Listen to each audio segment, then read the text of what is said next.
Bumiyahe na papuntang Cebu ang kontratistang si Sara Diskaya para maiharap sa korte na nagpaaresto sa kanya kaugnay ng 96 million peso Ghost Flood Control Project sa Davao Occidental. Pero bago yan, humarap siya at ang asawang si Curly Diskaya sa Justice Department kaugnay ng reklamong tax evasion. Nakatutok si Sandra Aguinaldo.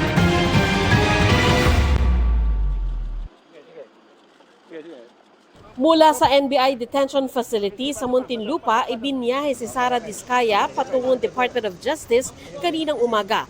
Nakatalukbong, nakasuot ng bulletproof vest at nakaposa si Sara habang bantay sarado ng mga NBI personnel.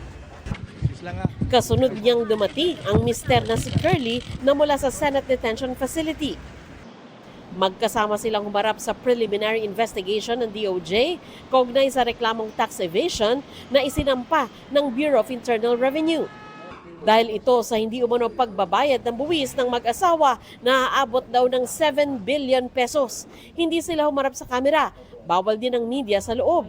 Pero ayon sa abogado ng mga Diskaya, nag-file sila ng rejoinder at inaasang for resolution na ang tax complaint. Kinakailangan po na siya ay dumating dito kasi panunumpaan niya po yung kanyang rejoinder do sa tax evasion case before the prosecutor. Now, the case is submitted for resolution. You can expect that by next week, we will have the resolution out already. Sa pag-alis ni Curly sa DOJ, natanong siya tungkol sa pag-aresto sa kanyang misis. Ikukulong na po yung asawa niyo, sir. Ano pong nararamdaman niyo, sir? Malungkot, ma'am. Paano po sir yung mga anak ninyo? Yun nga eh. Matapos nito, dinala si Sara sa NBI headquarters sa Pasay City. Doon na siya naghintay ng oras para sa kanyang flight sa Cebu. Kailangan kasi siyang iharap sa korte sa Cebu para ipaalam sa hukuma na nahuli na ito. Arestado si Sara sa bisa ng warrant of arrest para sa mga kaso kaugnay sa Ghost Project sa Davao Occidental na nagkakahalaga ng 96 million pesos. Pero mula sa Davao, inilipat ang kaso sa Lapu-Lapu City sa Cebu.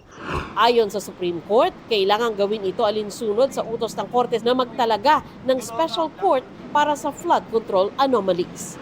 Para sa GMA Integrated News, Sandra Aguinaldo, Nakatutok, 24 Oras.